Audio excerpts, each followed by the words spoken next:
Kasus perdagangan orang di Nusa Tenggara Timur diperkirakan sangat tinggi, ibarat fenomena gunung es yang hanya terdeteksi sedikit di permukaan.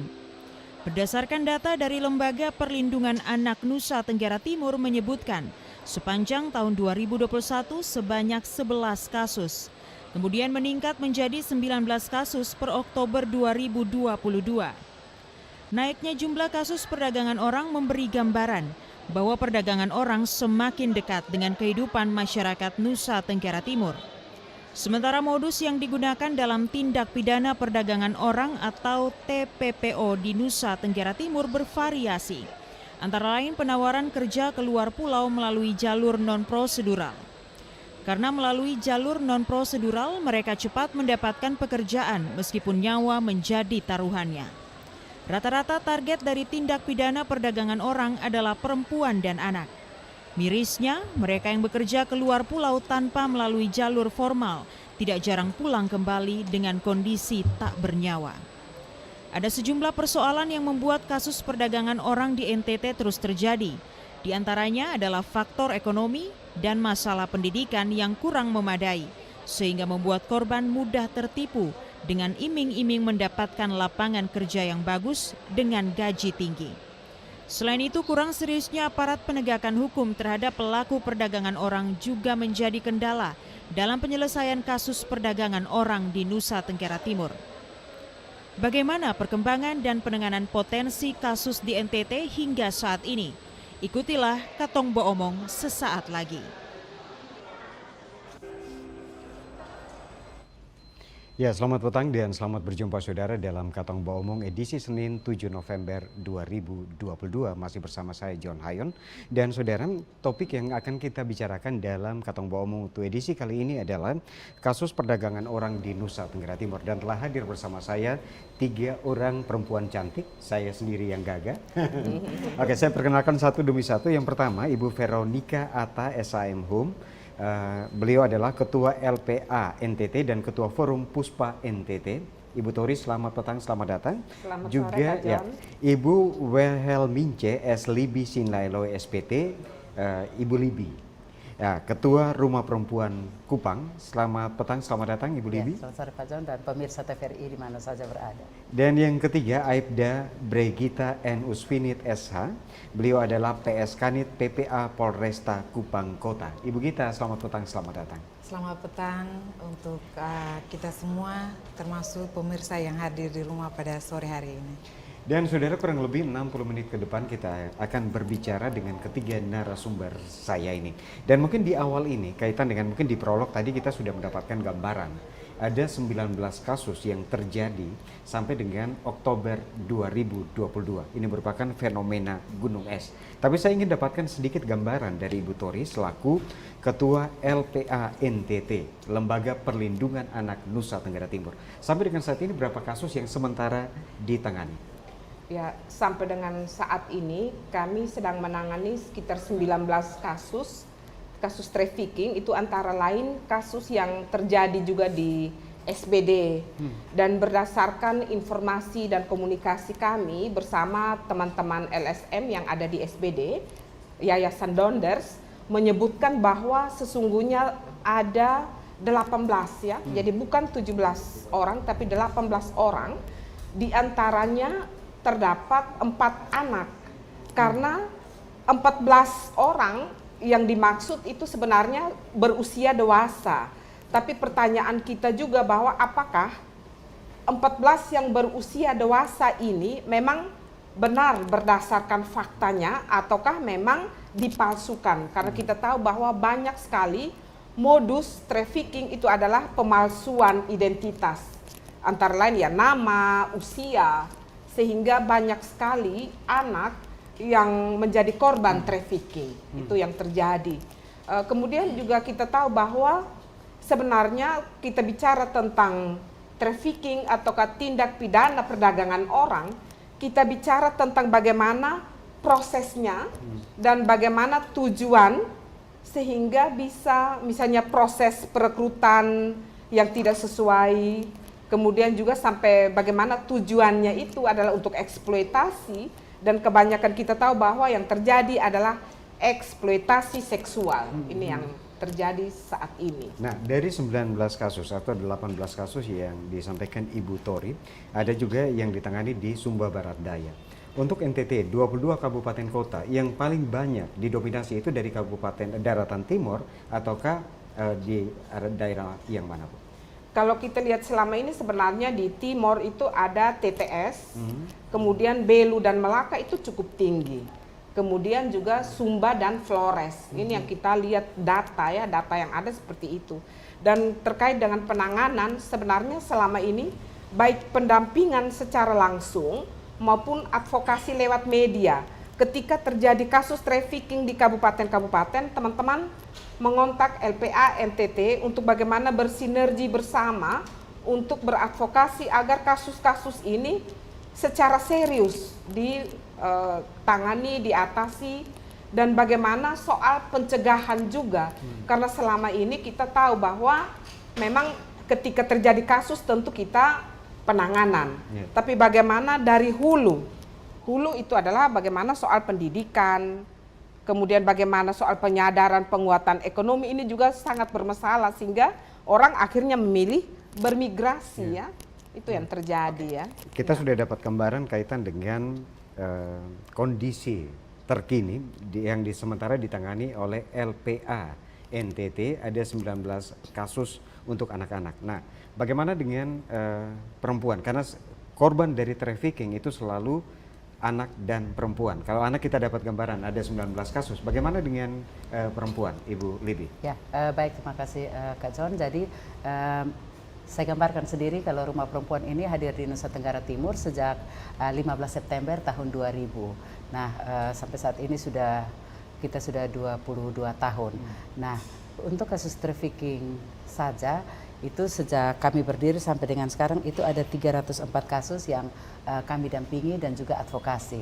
Nah, kami mulai dengan tahun 2004 ada kurang lebih 39 kasus perempuan dan anak yang waktu itu modusnya bekerja sebagai asisten rumah tangga, tapi ternyata sampai di sana mereka beberapa saat di penampungan dan akhirnya beberapa yang lari karena ternyata mereka mendengar bahwa mereka akhirnya tidak dipekerjakan sebagai asisten rumah tangga.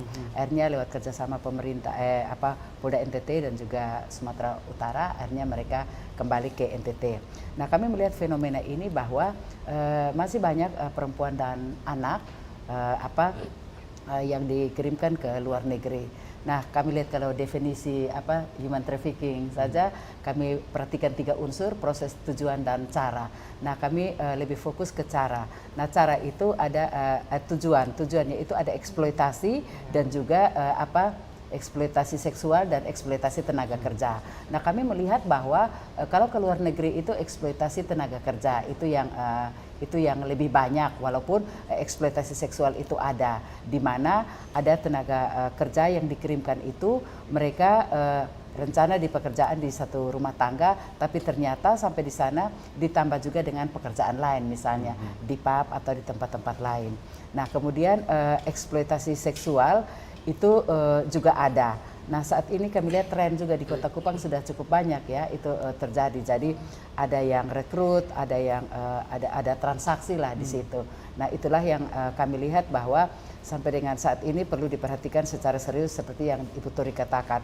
Kami sendiri puncak yang kami dampingi itu pada tahun 2014 ya, itu sampai dengan 97 kasus yang didampingi dan itu menurun. Ini khusus yang kami dampingi 28, 32 akhirnya turun sampai dengan kalau 2021 sendiri kami tidak dampingi, terakhir 2020 ada 3 kasus. Nah, itu kami melihat bahwa kurangnya informasi ya dari korban ini sendiri karena pendidikannya terbatas, akhirnya banyak informasi yang mereka kurang paham. Misalnya mereka tidak tahu hak-hak mereka.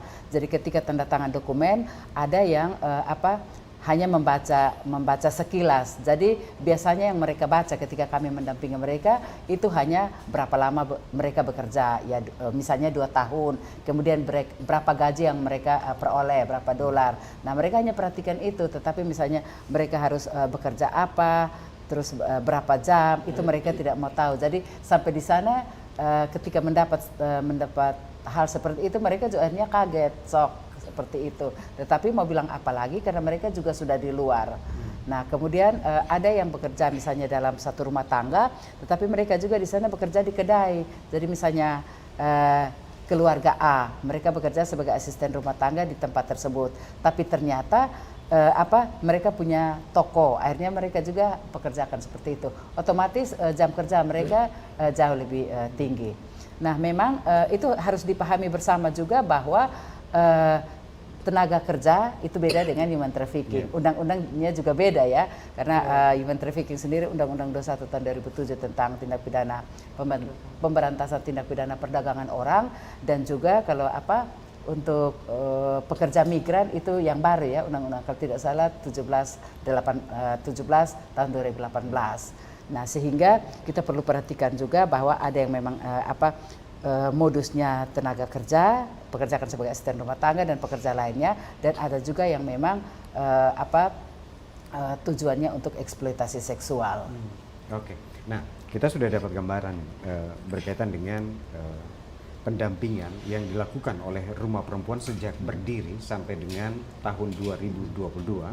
Kita sebut sebagai ada 304 kasus yang sudah ditangani. Ya. Nah, kaitan dengan keberadaan PPA di setiap Polres, Polda itu ada kanit PPA-nya. Nah, tentu ini menjadi penting. Human trafficking menjadi penting sehingga keberadaan PPA itu juga harus ada di setiap institusi kepolisian. Nah, kaitan dengan Kota Kupang. Kalau tadi mungkin Ibu Tori dan Ibu Libi kita bicara secara global kaitan dengan Nusa Tenggara Timur, kita lebih fokus ke Kota Kupang. Adakah laporan yang masuk ke PPA Polres Kupang Kota kaitan dengan tindak pidana perdagangan orang atau seperti apa, Bu Gita? Baik, terima kasih. Berkaitan dengan ada tidaknya laporan tentang tindak pidana perdagangan orang di wilayah, khususnya di wilayah Kota Kupang, memang sampai dengan saat ini ada laporannya. Namun untuk kami unit PPA Polres Kupang Kota, biasanya kami hanya menangani penanganan awal saja. Sedangkan penanganan untuk tindakan selanjutnya itu ditangani oleh Subdit 4 Renata unit TPPO. Jadi itu adalah suatu satgas yang sudah dibentuk sejak tahun 2019 berdasarkan keputusan Gubernur Nusa Tenggara Timur tentang gugus tugas pencegahan dan penanganan tindak pidana perdagangan orang seperti Jadi itu. ketika ada laporan yang masuk ke Polres Kupang Kota tidak langsung ditangani, tapi diteruskan ke Satgas yang sudah dibentuk oleh pemerintah provinsi. Seperti itu Ibu Gita? Ya. Jadi apabila ada laporan, biasanya kami hanya melakukan penanganan awal. Setelah itu penanganan awalnya seperti apa? Bu? Penanganan awal itu contohnya mungkin ada laporan dari masyarakat bahwa adanya penampungan terhadap perempuan atau anak yang diduga adalah korban TPPO itu sendiri. Biasanya masyarakat ketika datang melapor ke kami unit PPA Polres Kupang Kota, setelah menerima laporan itu kami kemudian mengumpulkan data, mengumpulkan bucket awal, kemudian setelah itu kami melimpahkan pada Satgas TPPO di Polda NTT untuk penanganan selanjutnya seperti itu. Jadi nanti bermuaranya di Kanit PPO yang ada di Polda NTT. Siap. Apakah itu yang disebut Ibu Tori? Apakah itu yang disebut seperti di prolog awal tadi bahwa kurang serius penegakan hukum yang dilakukan oleh para penegak hukum kita? Karena ini terkesan bahwa penanganan di awal saja. Ya, Iya. Ibu Tori. Saya kira bahwa memang biasanya ada proses penanganannya. Kalau misalnya ada laporan awal, kemudian kan dilimpahkan lagi ke unit yang lebih di atasnya, dalam hal ini dari Polresta ke Polda NTT. Kami selama ini melihat bahwa proses penanganannya oke. Pertanyaan kita adalah bahwa kasus sangat banyak, namun kalau kita lihat pelimpahan misalnya dari Polda atau dari Polres misalnya penyidik ke kejaksaan, dari kejaksaan ke pengadilan, ini yang kita lihat sangat minim. Bahkan kami pernah 2 tahun lalu itu sudah dilimpahkan ke pengadilan dan ketika sidang orangnya itu melarikan diri, jadi susah untuk mencari. Nah, ini juga menjadi tantangan bagi kita bagaimana bisa kita secara serius untuk penanganannya sehingga ada efek jera bagi para pelaku yang lain. Jika tidak, maka orang menganggap oh ini gampang saja. Ketika melakukan tindak pidana tapi tidak ada keseriusan untuk menangani, tentu ini menjadi persoalan. Dan kalau tahapan-tahapan saya kira kita menghargai proses itu ya, tahapannya mulai pemeriksaan awal, kemudian dilimpahkan lagi. Nah, kita sebenarnya melihat persoalan di sini bagaimana proses dari kepolisian kemudian ke kejaksaan, dari kejaksaan sampai ke pengadilan. Mengapa kasus sangat banyak tapi kemudian sampai pada tingkat pengadilan itu sangat minim. Kami pernah juga berdialog dengan teman-teman jaksa, lalu mereka mengatakan bahwa kurang alat bukti. Nah, kita tahu bahwa kalau bicara tentang alat-alat bukti ya harus ada saksi, surat, kemudian keterangan ahli. Lalu juga kita lihat berbagai persoalan lain. Kalau kita bicara tentang hukum, kan sebenarnya selain aparat penegak hukumnya, tapi substansi hukumnya, undang-undangnya, sebenarnya sudah ada undang-undang. Tapi sejauh mana sosialisasi sampai pada tingkat desa, di kampung-kampung, ini kan masih menjadi persoalan. Sampai saat ini pemahaman sangat minim terkait dengan undang-undang tindak pidana perdagangan orang. Jika disosialisasikan secara baik, saya kira bahwa pasti akan ada kesadaran dan orang pikir panjang untuk bagaimana bisa melakukan tindak kejahatan terkait dengan perdagangan orang. Lalu juga bagaimana soal kultur hukum kita, masyarakat ini mendukung atau tidak? Apakah mendukung untuk pembasmian, memerangi TPPO, ataukah justru kita mendukung untuk tetap langgengnya sebuah tindak pidana perdagangan orang? Karena banyak orang juga ketika misalnya terjadi TPPO, orang tidak mau melapor. Orang menganggap bahwa ini bukan persoalan kami, Nah, memang masalah biasa. kalau kita bicara kaitan dengan TPPO, Nusa Tenggara Timur kita harus akui bahwa ada begitu banyak kasus. Ya. Tapi kaitan dengan tadi, mungkin pemahaman, belum banyak masyarakat kita yang memahami kaitan dengan TPPO. Nah, mungkin secara singkat, mungkin Ibu Tori bisa menjelaskan ke kita apa itu tindak pidana perdagangan orang, sehingga kita semua bisa tahu, oh ternyata kalau misalnya kita lakukan ini bagian dari tindak pidana perdagangan orang. Iya, kalau kita bicara tentang tindak pidana perdagangan orang, itu adalah sebuah tindakan perekrutan, kemudian penampungan, pengiriman, kemudian bagaimana perlakuan, jadi harus memenuhi proses, bagaimana prosesnya, kemudian soal sampai pada tujuan. Jadi kalau tujuannya untuk eksploitasi tenaga kerja sebagaimana tadi disampaikan oleh Kak Libi ya, bahwa kebanyakan itu kan untuk tujuannya eksploitasi tenaga kerja, juga eksploitasi seksual. Jadi kita lihat dari prosesnya, caranya itu bisa ancaman. Jadi bagaimana proses perekrutan, penampungan, pengiriman dengan cara ancaman, serangkaian kebohongan, bujuk rayu, itu sebenarnya cara-cara yang tidak benar, cara-cara yang bisa menjerumuskan seseorang untuk menjadi korban TPPO. Oke. Kemudian tujuannya ya, tujuannya tadi adalah soal eksploitasi, baik eksploitasi seksual, eksploitasi tenaga kerja. Lalu Pak John, mungkin satu hal, kita lihat bahwa TPPO ini tidak saja pengiriman ke luar negeri, di dalam negeri pun, bahkan di dalam kota, ketika memenuhi 3 unsur ini, proses, cara, dan tujuan, itu adalah tindak pidana TPPO, tindak pidana perdagangan orang. Ya. Oke. Nah, Ibu Libi, kaitan dengan eksploitasi tenaga kerja, saya lebih menyorot ke situ karena lebih banyak perempuan yang kita kirim ke luar negeri, eksploitasi tenaga kerja. Nah, bagaimana kita tahu bahwa orang ini merupakan korban dari TPPO sendiri, karena dia sudah berada di luar negeri karena begini, TPPO ini tidak dilakukan oleh orang per orang, individu, ada korporasi di situ. Nah, bagaimana kita tahu bahwa ini dia merupakan korban dari tindak pidana perdagangan orang, Ibu Libi? Ya, Jadi mungkin saya lanjut dari Ibu Tori tadi dulu bahwa ada proses, cara dan tujuan. Tapi itu untuk orang dewasa, sedangkan urus anak kita menyampaikan cara. Jadi misalnya entah menggunakan cara kekerasan atau apapun itu entah anaknya mau sendiri juga itu diabaikan. Jadi kalau untuk orang dewasa 3 unsur itu, tetapi untuk anak hanya 2 unsur. Nah, bagaimana kita mengetahui bahwa ini TPPO atau bukan? Nah, sesuai dengan kalau di undang-undang apa itu tindak pidana perdagangan orang, serangkaian tindakan yang sudah dikatakan Ibu Turi tadi, serangkaian tindakan yang memenuhi unsur-unsur yang ada dalam undang-undang tersebut, Undang-Undang 21 tahun 2007 tentang tindak pidana perdagangan orang. Nah, jadi kita melihat kita tidak lari atau kita tidak keluar dari 3 unsur tadi. Jadi misalnya seseorang melapor kepada rumah perempuan, LPA atau kemana saja. Nah, kita bisa dan misalnya itu harus memenuhi 3 unsur itu, baru kita tahu bahwa itu perdagangan orang. Nanti pasti Ibu Kanit lebih menjelaskan lebih dalam.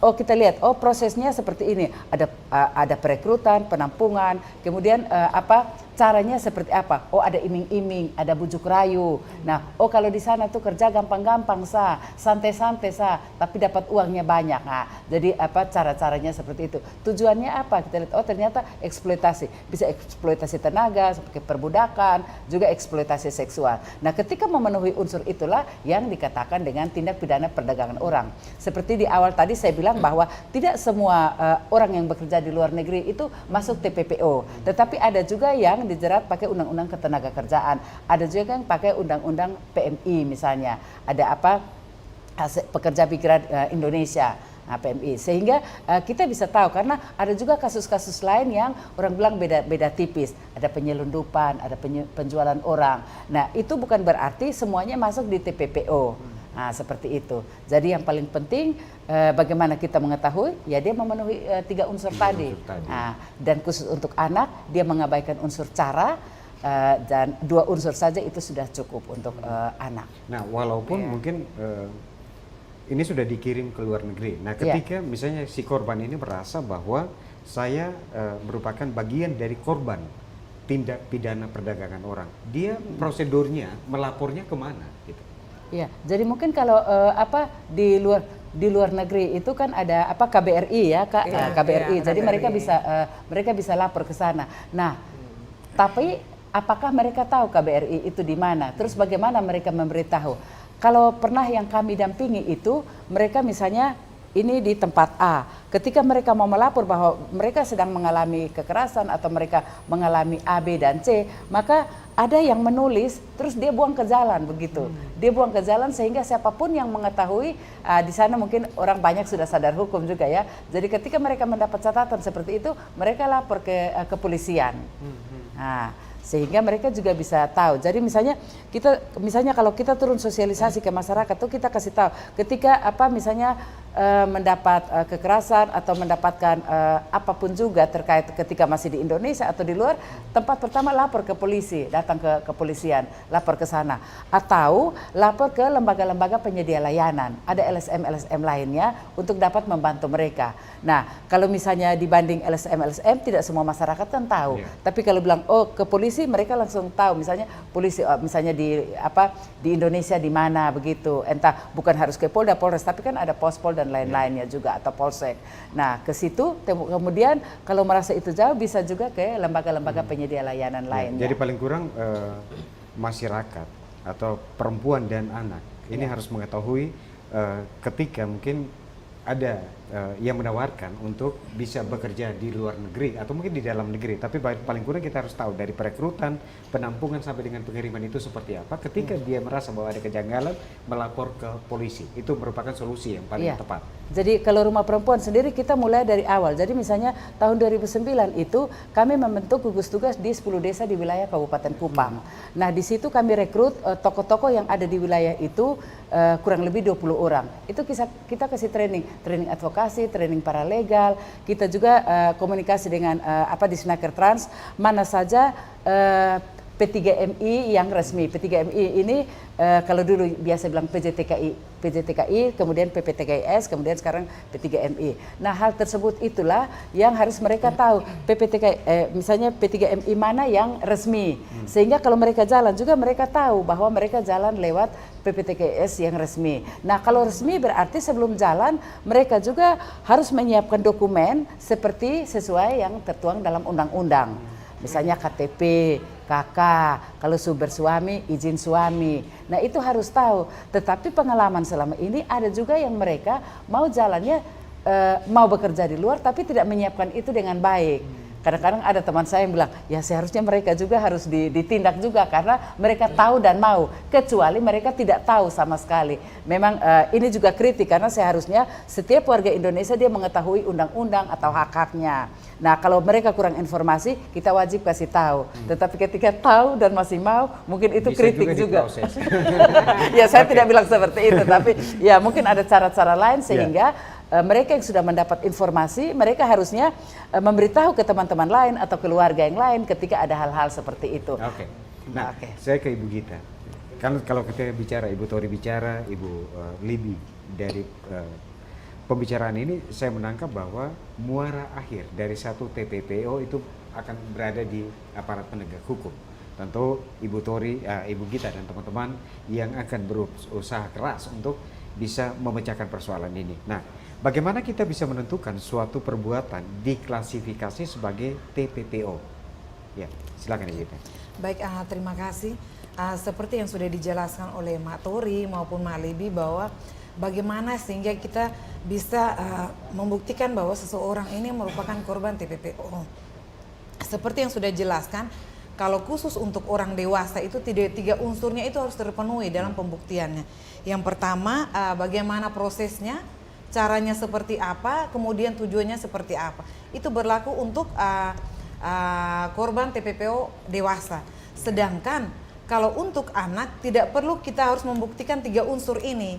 Kita cuma membuktikan 2 unsur saja, yakni apa? Bagaimana prosesnya dan tujuannya seperti apa. Itu yang perlu dibuktikan saja, sehingga dalam proses penanganan TPPO ini dari awalnya kita hanya bisa harus memilah apakah ini korban dewasa atau anak, sehingga dalam proses penanganannya unsur-unsur ini kita bisa gunakan. Kalau dewasa hanya harus memenuhi 3 unsur itu, sedangkan kalau anak cukup memenuhi 2 unsur itu dalam proses penanganan tindak pidana perdagangan orang. Mungkin seperti itu. Saya kembali ke Ibu Tori kaitan dengan tindak pidana perdagangan orang. Ini juga bagian dari eksploitasi terhadap anak. Nah, saat ini kan misalnya kita bicara di Kota Kupang atau mungkin di Nusa Tenggara Timur lagi marak nih, setiap traffic light ada anak-anak yang berjualan koran, ada juga menjajakan jajanan-jajanan yang lain. Apakah ini perlu kita ketahui? Apakah ini bagian dari eksploitasi terhadap anak, juga bagian dari tindak pidana perdagangan orang? Iya, jadi kalau terkait dengan, jadi kita juga perlu membedakan mana tindak pidana perdagangan orang, mana yang misalnya pekerja anak atau eksploitasi anak, dalam hal ini eksploitasi tenaga kerja atau tenaga anak. Nah, ketika misalnya anak ini direkrut dari desa atau dari wilayah lain, dan ketika sampai di sini mereka eksploitasi tenaga harus sampai malam, itu sebenarnya termasuk dalam tindak pidana perdagangan orang karena sudah memenuhi unsur perekrutannya dan juga eksploitasinya secara jelas terjadi.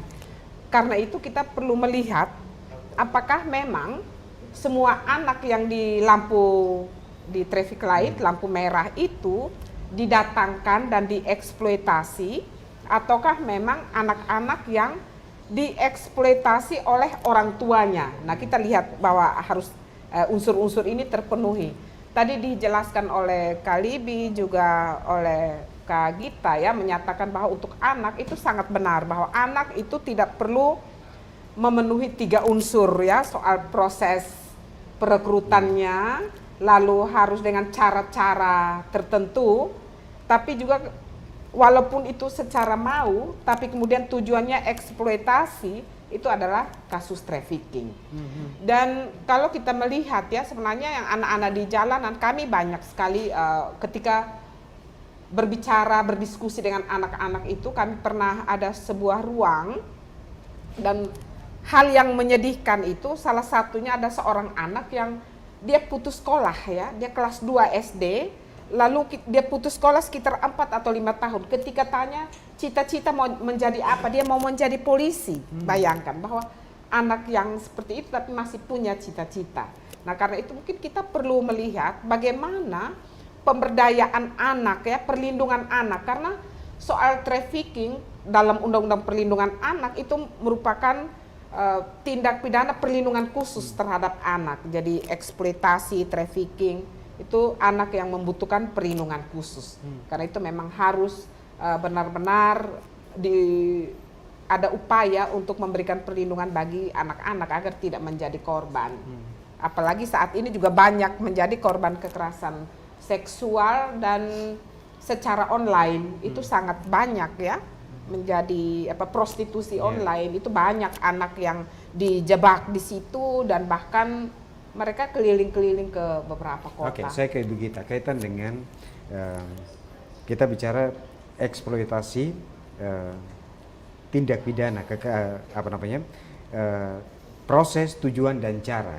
Ini kalau ke luar negeri ini lebih banyak bicara kaitan dengan kasus-kasus tenaga kerja, TPPO-nya di situ.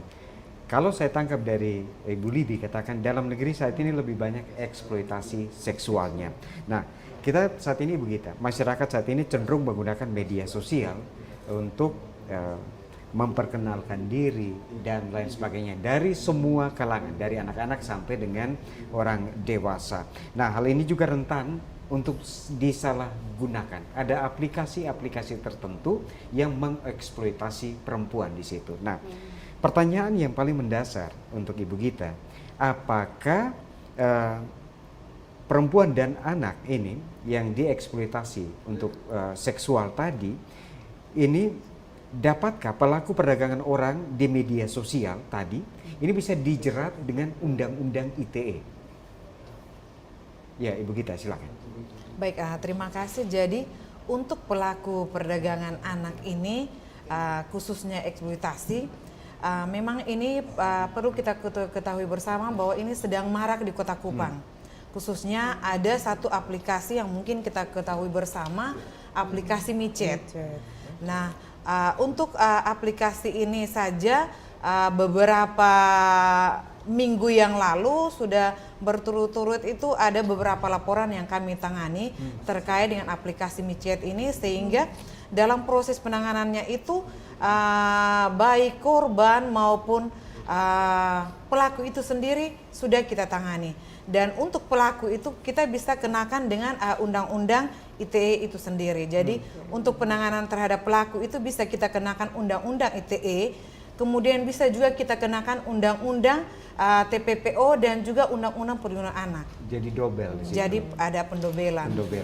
Nah, kalau seperti Ibu Libi katakan bahwa sebenarnya kita juga misalnya aplikasi micet berkaitan dengan eksploitasi seksual ini karena yang korban dan pelaku ini sama-sama punya keinginan. Nah, sama-sama sebenarnya bukan kita sebut sebagai korban dan pelaku, tapi dua-duanya ada pelaku.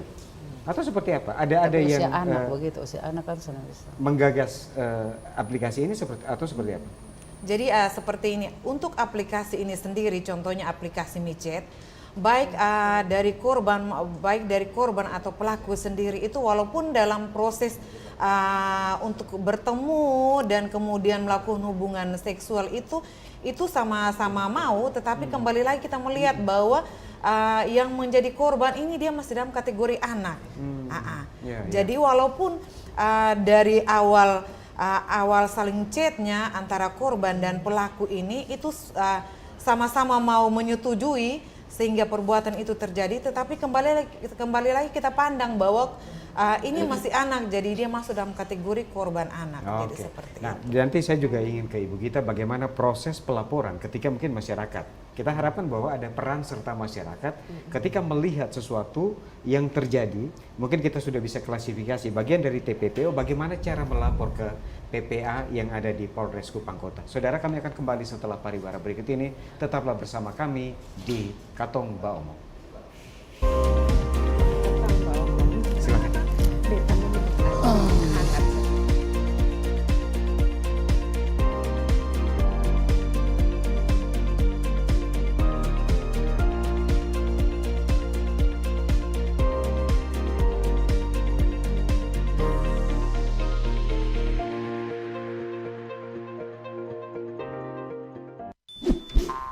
nonton siaran televisi digital?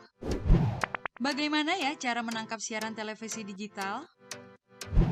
Pertama, pastikan di daerah Anda sudah ada sinyal siaran televisi digital.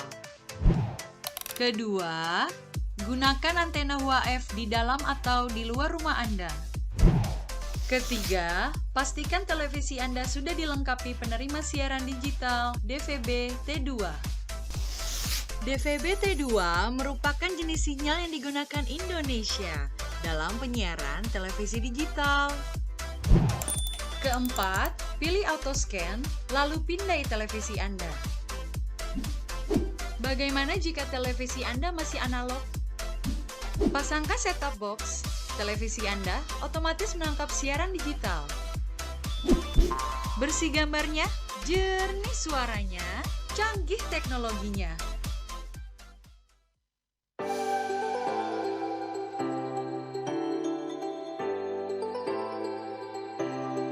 Halo Sobat Digital, gak enak kan kalau kamu nonton TV gambarnya masih bersemut seperti ini? Tambahkan set-top box di perangkat analog kamu untuk menonton siaran TV digital. Beli set-top box bisa di toko online atau di marketplace.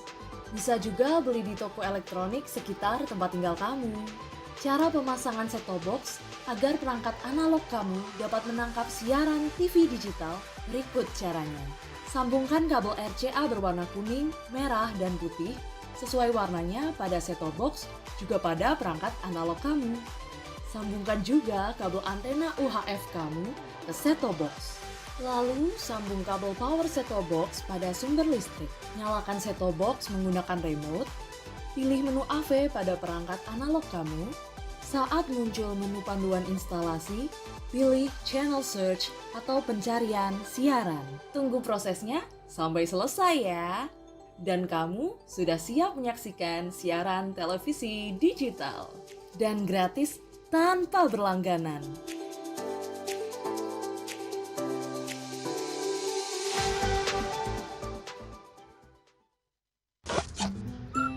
Kanan dikit, kanan dikit. Geser lagi. Besok.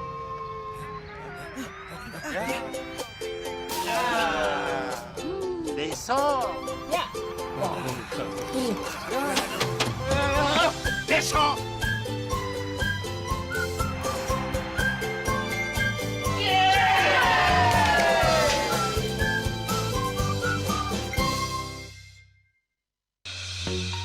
Halo Sobat Digital, kenapa ya harus nonton siaran TV digital? Walaupun sama-sama menggunakan teknologi digital, siaran TV digital tidak sama loh dengan TV streaming yang melalui internet, TV kabel, dan TV satelit. Siaran TV digital adalah bukan TV streaming yang menggunakan kuota internet, bukan TV kabel yang membayar iuran setiap bulannya, dan bukan TV satelit yang menggunakan antena parabola. Siaran TV digital itu gratis loh, masih menggunakan antena UHF biasa. Bila televisi di rumah kamu masih analog, pasangkan set-top box dengan teknologi DVB T2. Yuk beralih nonton siaran televisi digital. Bersih gambarnya, jernih suaranya, canggih teknologinya.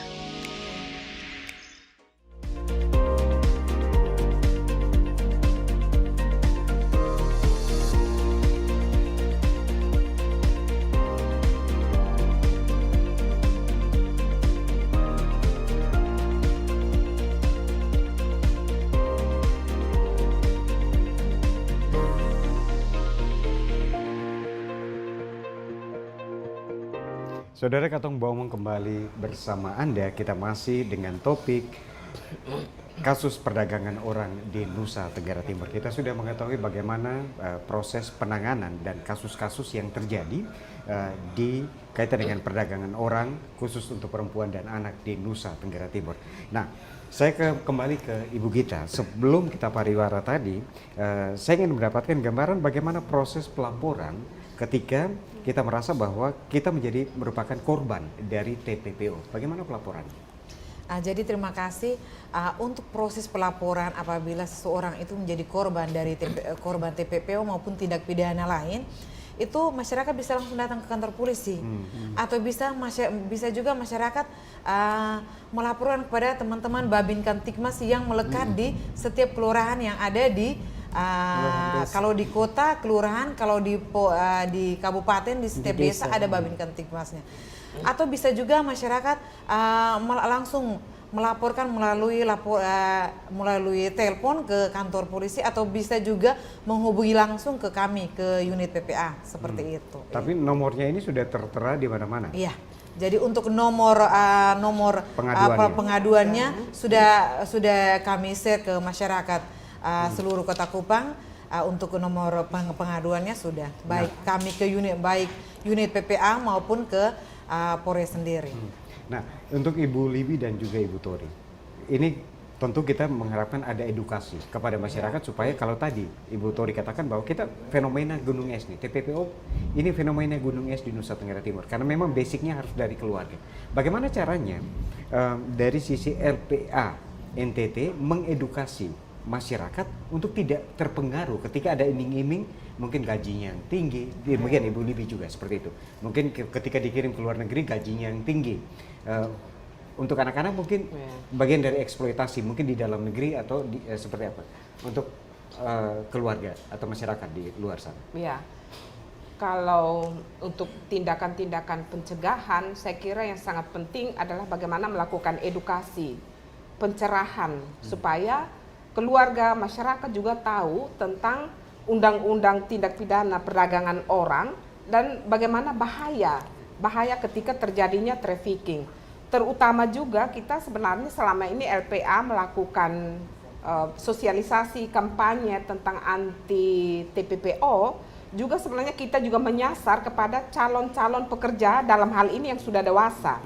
Karena kita juga sebenarnya mengkampanyekan tentang migrasi yang aman. Seseorang boleh pergi ke luar negeri atau ke dalam negeri untuk mencari kerja, tapi harus memenuhi misalnya yang pertama usia harus dewasa, 18 tahun ke atas. Kemudian harus memenuhi identitas harus jelas, KTP, paspor kalau mau ke luar negeri, atau ijazah, dokumen-dokumen harus jelas. Kemudian juga mereka harus menanyakan ketika misalnya diperkenalkan untuk mau ke tempat tertentu, harus tahu persis ke negara tujuan mana ataukah ke kota yang mana, itu harus tahu. Ketika di penampungan mereka juga harus tanya apakah ada kontrak kerja atau tidak. Lalu usia, kalau kita menyarankan dan wajib hukumnya, anak itu tidak boleh bekerja. Dia boleh bekerja membantu keluarga, membantu orang tua, tapi kalau misalnya dijadikan sebagai tenaga kerja di luar untuk tereksploitasikan tenaganya, bahkan banyak anak dimanipulasi identitas untuk kepentingan eksploitasi seksual, ini kita menolak ya, kita melarang, menolak untuk tidak boleh terjadi seperti itu. Lalu orang boleh bermigrasi, yang penting bahwa tidak tergiur dengan misalnya janji-janji. Karena kita tahu selain tujuan untuk eksploitasi tenaga seksual, tujuan yang lain juga adalah untuk penjualan anggota tubuh. Banyak sekali jenazah-jenazah yang ketika terkirim ke sini, anggota tubuhnya hilang. Misalnya jantung atau hati, ginjal. Ini kan tujuannya ya untuk bagaimana mereka perjualbelikan anggota tubuh manusia. Ini yang harus diedukasi, diperjelas bahwa ini hal-hal yang tidak boleh dilakukan. Hal yang berikut, sebenarnya kita melihat faktor penyebab terkait dengan selain ekonomi, tapi juga sindikat yang sangat banyak dan mereka sangat kuat karena didukung ya. Sindikat TPPO itu merajalela di mana-mana dan hampir tidak tersentuh. Ini yang kita sangat harap supaya ketika ada indikasi seperti itu ya ditangkap, proses secara hukum dan harus ada sanksi yang tegas. Ibu Libi, bagaimana mengedukasi masyarakat untuk paling kurang kasus di NTT, kalau tadi dari sisi perempuannya ada 304 kasus dan kita bersyukur bahwa 2021 belum ada yang ditangani, bukan berarti bahwa tidak ada kasus. Tapi yang pastinya ada kasus, mungkin orang enggan untuk melaporkan. Nah, bagaimana supaya perempuan tidak lagi menjadi korban perdagangan orang. Ya, jadi baik, terima kasih. Jadi kalau yang rumah perempuan lakukan ya, kami melakukan edukasi dengan melakukan sosialisasi. Nah, dalam melakukan sosialisasi ini ke lembaga agama, lembaga pendidikan dan juga masyarakat. Nah, itu baik di West Timor ini bahkan kami sudah pernah melakukan sampai dengan antara lain melakukan pemilihan duta anti trafficking. Jadi mana kita pakai orang-orang ini, terutama orang muda, anak-anak sekolah, itu untuk melakukan kampanye-kampanye anti human trafficking. Nah, kami melakukan sosialisasi. Sosialisasi juga kami tidak kerja sendiri, tetapi kami sama-sama dengan misalnya dengan guru, terus dengan kali lalu 2013 itu kami pernah dengan IOM dan juga dengan Bimas Polres Kabupaten Kupang. Kami sama-sama untuk melakukan, jadi kami tidak sendiri, kami jalan bersama-sama, kami memberikan training juga kerjasama dengan IOM. Nah, di situ banyak hal yang kami edukasikan. Selain dengan IOM juga ada satu yayasan namanya Tifa Foundation. Jadi kami membentuk gugus tugas seperti yang saya bilang tadi, kemudian kami melakukan sosialisasi di 10 itu, tujuannya nanti setelah ini ada 10 desa itu bagus, diadopsi dan juga bisa direplikasi di tempat-tempat lain. Karena kita ketahui di Kabupaten Kupang itu kan ada 24 kecamatan, 160 desa, 17 kelurahan. Nah, kami berharap bahwa setelah itu maka kampanye-kampanye atau informasi-informasi itu terdistribusi dengan baik sampai di 24 kecamatan ini. Nah, kemudian kami juga memberikan dalam edukasi itu kami memberikan informasi tentang bagaimana kerja-kerja paralegal, kemudian seperti Katori tadi singgung ya, migrasi yang aman, kemudian mengelola anggaran yang cerdas, karena setelah ke sana kembali dapat uang, tetapi tidak digunakan untuk usaha yang produktif. Tetapi orang di sini rata-rata bilang pulang, naketi, habis itu supaya buang sial yang lain-lain, terus uangnya akhirnya dipakai untuk belanja makan minum dan tidak sesuai dengan perencanaan. Nah, makanya kita juga ada materi yang tentang bagaimana mulai dari perencanaan sampai dengan dapat uang apa yang harus dilakukan. Nah, karena kami percaya bahwa ketika seorang itu dia tahu akan hak-haknya, maka dia akan memahami dan dia tidak mudah dipengaruhi. Jadi walaupun bilang di sana kerja dapat uang banyak, kerja santai-santai, itu tidak mudah dipengaruhi. Sebenarnya jujur kalau NTT ini kaya akan misalnya hasil bumi, kemudian banyak lahan kosong. Memang sering mengeluh masalah air ya, tetapi masih banyak hal yang bisa dilakukan. Misalnya tanam padi, tanam jagung dan seterusnya. Nah, itu bisa dilakukan sebenarnya. Tetapi memang ya gaya hidup. Kalau ke luar negeri kan lebih enak. Judulnya kan lebih enak, bisa ke luar negeri, dapat dolar. Jadi gaya hidupnya yang tinggi, akhirnya keinginan untuk keluar itu lebih tinggi. Kemudian ketika kita misalnya kita mau ke Malaysia, Singapura atau Hong Kong atau Arab misalnya, kita juga harus pelajari budaya di wilayah itu. Nah, misalnya pernah kasus besar ya, saya sebutkan di sini karena namanya sudah dipublikasi selama ini, misalnya NM Nirmala Bonat misalnya. Nah, itu misalnya ketika di sana itu kan kasus yang di Setrika itu. Nah, harusnya itu kita pelajari budaya ketika bicara. Kalau di sini kan kalau orang tua omong ketong diam-diam kita tunduk. Nah, bagaimana di sana? Apakah di sana juga seperti itu atau tidak? Nah, kalau tidak seperti itu maka bisa saja terjadi kekerasan-kekerasan yang ekstrim. Nah, hal-hal seperti itu perlu kita kasih tahu ke mereka. Nah, kalau di sana kamu pelajari bahasanya supaya jangan salah tangkap ketika bicara A yang ditangkap B. Kemudian budaya-budaya lainnya. Nah, sehingga ketika ada hal-hal tersebut, mereka bisa cepat membangun komunikasi dengan para pihak.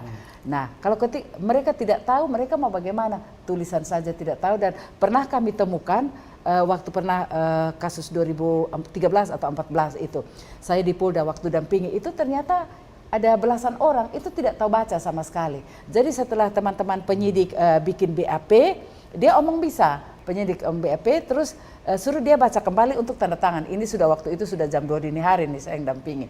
Terus saya bilang, ibu sudah selesai baca. Dia senyum-senyum terus saya tanya, dia itu kebetulan dari Belu. Nah, terus saya tanya, bilang ibu sudah baca. Terus lama. Terus maksudnya aduh, kita sudah bisa, ini sudah hampir pagi nih, jadi makanya kalau bisa cepat. Nah, terus dia bisik ke saya, ibu saya tidak tahu baca. Nah, jadi ketika kita mengirimkan orang juga kita harus kerjasama dengan semua pihak termasuk dengan P3MI sekarang ini. P3MI perusahaan penempatan pekerja migran Indonesia. Nah, mereka juga jangan hanya merekrut saja, tetapi mereka juga memberikan informasi-informasi yang benar, informasi yang proporsional, sehingga ketika mereka membawa orang juga membawa orang yang harus siap fisik, psikis, siap dokumen. Karena kalau sehat mana bisa mau bekerja? Siap dokumen, kemudian dia harus tahu banyak hal, juga wilayah yang terkait dengan negara tujuannya. Nah, ke Ibu Gita, kasus terus terjadi. Kita berharap bahwa mungkin di akhir tahun 2022 ini tidak ada laporan kaitan dengan TPPO. Tapi saya sentil kaitan dengan kasus terus terjadi. Apakah dari sisi efek jerah atau efek hukumnya kurang menjerat pelaku, sehingga terus ada iming-iming nih datang ke masyarakat, kalau nanti saya kirim ke luar negeri dengan gaji sekian, orang akan tergiur. Nah, apakah efek jerah dari sisi hukumnya ini kurang maksimal untuk pelaku sehingga terus terjadi? Baik, berbicara tentang efek jerah yang diberikan kepada pelaku, untuk efek jerah yang dijatuhkan kepada pelaku itu dari kami pihak kepolisian kami menerapkan sesuai dengan unsur-unsur yang terpenuhi dalam Undang-Undang Nomor 21 Tahun 2007 tentang tindak pidana perdagangan pemberantasan tindak pidana perdagangan orang itu sendiri. Namun kembali lagi bahwa seperti yang tadi sudah disampaikan oleh Ibu Libi maupun oleh Ibu Tori bahwa efek jerah yang diberikan kepada pelaku ini memang sudah sesuai dengan perannya masing-masing. Tetapi kembali lagi bahwa masyarakat belum terlalu mengetahui tentang adanya undang-undang TPPO ini, sehingga masyarakat tidak tahu kira-kira ketika berhadapan dengan para pelaku TPPO ini apa yang harus mereka lakukan, itu yang masyarakat belum terlalu tahu. Jadi untuk kami unit PPA Polresta sendiri, kami dari unit fungsi Bimas kemudian melakukan penyuluhan dan edukasi baik ke masyarakat maupun melalui sekolah. Kalau kami khususnya kami unit PPA Polres Kupang Kota, kami sudah ada perjanjian kerjasama dengan pemerintah Kota Kupang, di mana di dalam perjanjian kerjasama itu ada beberapa instansi terkait, yakni dari Dinas DP3 Kota Kupang, kemudian dari LBH Apik, dari kami Polresta Kupang Kota sendiri, dari Rumah Harapan Gemit, dari P2TP2A, dan juga dari Rumah Sakit Eskalirik. Sehingga dalam proses baik upaya pencegahan maupun penanganannya itu kami berusaha sehingga kasus-kasus yang seperti yang tadi sudah disampaikan bahwa sebenarnya banyak kasus-kasus yang masih berada di bawah yang belum terungkap sampai dengan saat ini, hanya masyarakat belum tahu apabila ada kasus seperti ini kemana harus mereka melaporkan. Kemudian mereka banyak masyarakat yang berpikir bahwa ketika berhadapan dengan aparat penegak hukum, mereka kemudian merasa takut bahwa takut berhadapan dengan pihak kepolisian nanti seperti ini. Itu menjadi kendala. Itu yang menjadi bagaimana salah satu peran kendala serta masyarakat agar tindak pidana perdagangan orang seperti Ibu Tori di awal katakan bahwa ini merupakan fenomena gunung es, ini kalau bisa kita bongkar semua dan kasusnya semakin turun. Bagaimana peran serta masyarakat? Ya, saya kira bahwa peran serta masyarakat ini sangat penting. Bagaimana ketika mengetahui tindak pidana perdagangan orang, itu harusnya berani untuk melapor dan mengungkap. Dan sebenarnya banyak pelaku juga adalah keluarga, tetangga, karena setelah mereka pergi keluar, mereka datang membujuk lagi dan orang ikut. Nah, ini bagaimana cara supaya masyarakat juga bisa memutus mata rantai ini. Tapi satu hal penting selain masyarakat, sebenarnya di NTT juga sudah ada gugus tugas TPPO, di mana itu terdiri dari berbagai unsur ya, baik pemerintah, kemudian dari LSM, yang beberapa tahun lalu itu cukup aktif. Namun kita berharap supaya tahun-tahun ini, mulai sekarang itu harus direvitalisasi supaya perannya jelas baik pemerintah maupun peran-peran dari masyarakat. Ya. Ini sangat penting. Waktu kita sangat terbatas. Sebagai closing statement berkaitan dengan topik kita, kasus perdagangan orang di Nusa Tenggara Timur, kita sangat berharap bahwa kasus kita tidak dieksploitasi, perempuan dan anak kita tidak dieksploitasi. Artinya bahwa bermigrasi secara benar. Seperti Ibu Tori dan kali dikatakan. Nah, di akhir ini sebagai closing statement 1 menit kepada masing-masing. Ibu Tori, apa yang ingin disampaikan kepada masyarakat di luar sana? Ya, kita berharap supaya masyarakat harus melindungi perempuan dan anak dan tidak menjadi objek untuk dikirim ataukah dijadikan sebagai tenaga kerja. Yang kedua, ketika mengetahui persoalan, saya kira ini harus mengungkap ya, supaya kita terus mengkampanyekan tentang stop berjual orang NTT. Stop berjual orang NTT. Ibu Libi. Ya, kalau saya berharap bahwa kalau dari pemerintah ya, kita optimalkan gugus tugas yang ada. Karena sesuai yang diatur dalam Undang-Undang 21 tahun 2007 pasal 59 tentang peran serta masyarakat dan 58 tentang peran gugus tugas.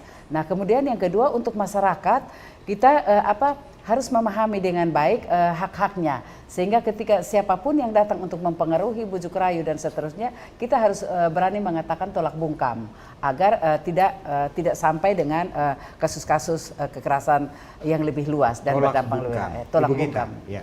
Baik, kalau menurut saya berharap masyarakat Nusa Tenggara Timur, khususnya masyarakat Kota Kupang, ketika mengetahui tentang adanya tindak pidana perdagangan orang, masyarakat harus berani melapor. Baik melapor langsung ke kantor polisi ataupun menghubungi nomor-nomor telepon yang telah kami share kepada masyarakat, ataupun bisa langsung melapor kepada lembaga-lembaga LSM atau lembaga pemerintah lainnya.